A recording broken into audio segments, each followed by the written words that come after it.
जो physical quantities होती हैं उसको हम तीन कैटेगरीज में डिवाइड कर सकते हैं, that is scalar quantity, vector quantity और टेंसर क्वांटिटी। स्केलर क्वांटिटी एक ऐसा फिज़िकल क्वांटिटी है जिसको डिस्क्राइब करने के लिए आपको मैग्नीट्यूड की ज़रूरत पड़ती है पर डायरेक्शन की ज़रूरत नहीं होती। वेक्टर क्वांटिटी एक ऐसा फिज़िकल क्वांटिटी है जिसको डिस्क्राइब करने के लिए मैग्नीट्यूड और डायरेक्शन दोनों चाहिए।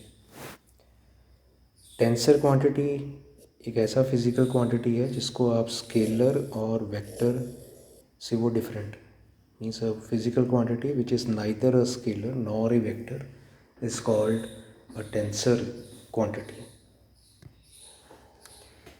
एक ऐसा फिज़िकल क्वांटिटी जिसको डिस्क्राइब करने के लिए आपको सिर्फ मैग्नीट्यूड की ज़रूरत पड़ेगी, डायरेक्शन की ज़रूरत नहीं है, that is called a scalar quantity. So scalar quantity is a quantity which is described only by its magnitude and not by its direction. सबसे सिंपल या सबसे बेसिक स्केलर क्वांटिटीज़ जो हम फिज़िक्स में यूज़ करते हैं that is mass, length, length में आप उसको डिस्टेंस काउंट कर सकते हो, और टाइम। सपोज़ कि आप किसी फ़िज़िकल बैलेंस को यूज़ कर रहे हो और इसमें अगर आप 1 किलोग्राम का कोई वेट यूज़ कर रहे हो और अगर आप उसमें 2 किलोग्राम का वेट ऐड करोगे तो आपको आंसर 3 किलोग्राम मिलेगा। अब इसमें जो आपने एडिशन किया है ये स्केलर लॉस ऑफ एडिशन के हिसाब से आपने एडिशन किया है। आपने सिर्फ उसके मैग्नीट्यूड को कंसिडर किया है, उसके डायरेक्शन का यहाँ पर कोई भी रोल नहीं है। सो ऐसा फिज़िकल क्वांटिटी जिसमें सिर्फ मैग्नीट्यूड की ज़रूरत पड़ती है, डायरेक्शन की ज़रूरत नहीं पड़ती, दैट इज़ स्केलर क्वांटिटी। तो मास उसका एग्जांपल हो गया कि आपने जब जितने भी मासेस को ऐड करना है, सपोज़ कि आपने M1, M2, M3 इस तरह से काफ़ी सारे मासेस को ऐड करना है तो आपने scalar laws of addition use करने हैं, आपको vector laws of addition use करने की ज़रूरत नहीं है। इसी तरह से आप अगर डिस्टेंस मेजर करते हो, सपोज़ कि एक रेक्टेंगल है और आपने इसका पेरीमीटर फाइंड करना है। जब आपने पेरीमीटर फाइंड करना है तो आपको जितने भी उसके साइड्स हैं उनकी लेंथ को प्लस करना है। यहाँ पर मैं एंटी क्लॉकवाइज डायरेक्शन में सबको प्लस कर रहा हूँ, तो मुझे AB, BC, CD और DA इनका सम करना है। सपोज़ कि सम करके हमें 40 मीटर मिलता है।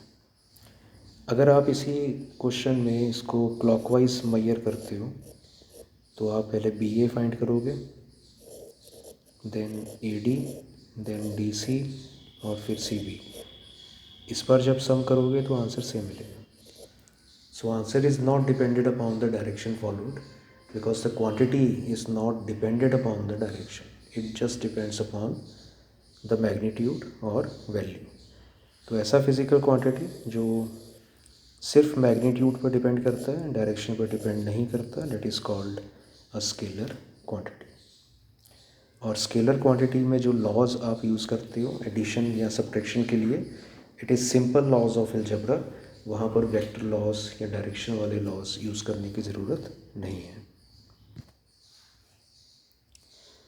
सेकेंड किस्म का जो क्वांटिटी हम यूज़ करते हैं फिज़िक्स में, it is the vector quantity. Vector quantity को जब आपने डिस्क्राइब करना है तो आपको मैग्नीट्यूड और डायरेक्शन दोनों की ही ज़रूरत पड़ती है। सो एक ऐसा फिज़िकल क्वांटिटी जिसको डिस्क्राइब करने के लिए आपको मैग्नीट्यूड और डायरेक्शन दोनों की ज़रूरत पड़ेगी, that is called a vector quantity. जैसे फोर्स को आपने डिस्क्राइब करना है, force is a vector quantity, तो यहाँ पर हम कैपिटल F से उसको डिनोट कर रहे हैं और उसके ऊपर एक एरो से उसे मार्क कर रहे हैं। इस एरो से हम वेक्टर क्वांटिटी को मार्क करते हैं and this is called tail and this is called tip और हेड। वेक्टर क्वांटिटी का एक एग्जांपल हम कंसीडर कर सकते हैं। सपोज़ ये एक बॉक्स है तो यहाँ से हम फोर्स लगा रहे हैं ऑफ 10 न्यूटन। अगर ये फोर्स इनफ है इसको डिस्प्लेस करने के लिए तो ये बॉक्स राइट साइड पर डिस्प्लेस होगा। और अगर इसी केस को हम थोड़ा रिवर्स करें और यहाँ से फोर्स लगाएं तो फिर ये लेफ़्ट साइड में डिस्प्लेस होगा। सपोज़ कि दोनों ही केसेस में 10 न्यूटन का फोर्स आपने अप्लाई किया और दोनों ही केसेस में ये 1 मीटर डिस्प्लेस हुआ। तो आप देख सकते हो कि जो फर्स्ट वाला केस मैंने कंसीडर किया उसमें राइट साइड में डिफ्लेक्शन हो रही है और इसमें ये लेफ़्ट साइड में मूवमेंट कर रहा है। अगर आपने डायरेक्शन को रिवर्स किया, यहाँ पर जो फोर्स लग रही है ये राइट साइड में लग रही है तो ये राइट साइड में डिस्प्लेस हो रहा है। यहाँ पर फोर्स लेफ़्ट साइड में लग रही है तो ये लेफ़्ट साइड में डिस्प्लेस हो रहा है। इसका मतलब कि अगर आपने डायरेक्शन को चेंज किया तो उसका जो एंड रिज़ल्ट है वो भी चेंज कर रहा है। अगर आप 20 न्यूटन का फोर्स लगाओगे तो ये 1 मीटर से ज़्यादा डिस्प्लेस होगा क्योंकि आपने मैग्नीट्यूड इंक्रीज़ किया। इसका मतलब कि जो रिज़ल्ट है वो मैग्नीट्यूड पर भी डिपेंड कर रहा है और डायरेक्शन पर भी डिपेंड कर रहा है। Such quantities are called vector quantities. Suppose यही बॉक्स है और यहाँ पर काफ़ी सारे फोर्सेस लग रहे हैं और इन सब का डायरेक्शन एक दूसरे से डिफरेंट है। सपोज़ कि एक फोर्स है F1 वेक्टर, एक फोर्स है F2 वेक्टर और एक F3 वेक्टर। अब आपने जैसे स्केलर वाले केस में 3 डिफरेंट मासेस को ऐड किया था, आपने डायरेक्टली उनकी वैल्यूज़ को ऐड कर दिया था। यहाँ पर आप इस तरह से ऐड नहीं कर सकते। सपोज़ कि ये 10 न्यूटन, 5 न्यूटन और 3 न्यूटन है, बट इन सब के डायरेक्शन एक दूसरे से डिफरेंट है। तो जो इनका रिजल्टेंट फोर्स होगा that is given by the vector sum of individual forces। तो उन सारे ही फोर्सेस का आपको वेक्टर सम करना है, आप उसका स्केलर एडिशन नहीं कर सकते क्योंकि रिज़ल्ट इस बार जो रिज़ल्ट है वेक्टर क्वांटिटी का वो मैग्नीट्यूड और डायरेक्शन दोनों पर डिपेंड कर रहा है। ये बहुत बड़ा फ़र्क है स्केलर और वेक्टर में। वहाँ पर scalar laws of addition use होते हैं, यहाँ पर वेक्टर लॉज ऑफ एडिशन और सब्ट्रैक्शन हम यूज़ करते हैं। एक ऐसा फिज़िकल क्वांटिटी जो ना तो स्केलर है और ना ही वेक्टर है, that is called a tensor quantity. इसका सबसे फेमस एग्जांपल है, हम प्रॉपर्टीज़ ऑफ मैटर करके एक चैप्टर पढ़ते हैं, उसमें स्ट्रेन फाइंड करते हैं। Strain is the change in length upon original length. तो जब चेंज इन लेंथ को ओरिजिनल लेंथ से आप डिवाइड करते हो that is called strain. Percentage strain अगर आपने निकालना है तो आप 100 से मल्टीप्लाई करोगे। तो जब आप स्ट्रेन फाइंड करते हो, परसेंटेज स्ट्रेन फाइंड करते हो, तो उसमें जो क्वांटिटी है उसको आप स्केलर और वेक्टर दोनों से ही डिफरेंट काउंट कर रहे हो। It is neither a scalar nor a vector. Such type of quantity is called a tensor quantity. Scalar और वेक्टर क्वांटिटीज़ को आप पूरे सिलेबस में जब क्वांटिटी पढ़ोगे तो उसके साथ में आप उसको डिस्टिंग्विश करोगे।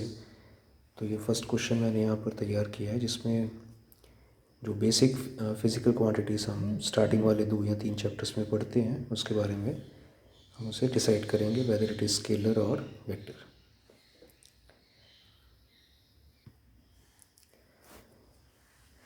जब भी आप फिज़िकल क्वांटिटी को डिस्क्राइब करते हो तो आपको डायमेंशंस यूज़ करने पड़ते हैं। डायमेंशंस को आप MLT फॉर्म में डिस्क्राइब करते हो। This is mass, this is length and this is time. Mass एक स्केलर क्वांटिटी है, आपको स्टार्टिंग में मैंने बता दिया कि सिर्फ मैग्नीट्यूड पर डिपेंड कर रहा है, डायरेक्शन पर डिपेंड नहीं कर रहा। Same length and time, all 3 are scalar quantities. Mass का ऐसा यूनिट किलोग्राम है, लेंथ का मीटर। जब आप मीटर लिखते हो तो उसको MET, RE और कई जगह पर आपने देखा होगा कि MET ER होता है। तो ये अमेरिकन सिस्टम में यूज़ होता है और ये यूरोपियन और इंडियन सिस्टम में यूज़ होता है। डायमेंशंस की अगर हम बात करें, यहाँ पर मास है दैट इज़ M1, लेंथ और टाइम यहाँ पर नहीं है सो L0 T0। सिर्फ मास है और मास के ऊपर पावर 1 है, इट मीन्स किलोग्राम के ऊपर पावर 1 है। दैट इज़ मास को आपने डिस्क्राइब करना है, आपने किलोग्राम से करना है, आपने किलोग्राम स्क्वायर से नहीं करना। So it is M⁻⁴ 1। Same यहाँ पर लेंथ के ऊपर 1 है और यहाँ पर टाइम के ऊपर 1 है और बाकी दोनों 0 है।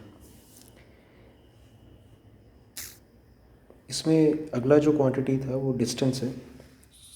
जब आप यूनिफॉर्म मोशन पढ़ रहे हो तो वहाँ पर डिस्टेंस, डिस्प्लेसमेंट, स्पीड और वेलोसिटी, इन 4 क्वांटिटीज़ को आपने स्टडी करना है। Distance is a scalar quantity, displacement is a vector quantity. ये दोनों में फ़र्क है। दोनों का ऐसा यूनिट सेम है और दोनों के डायमेंशन भी सेम है।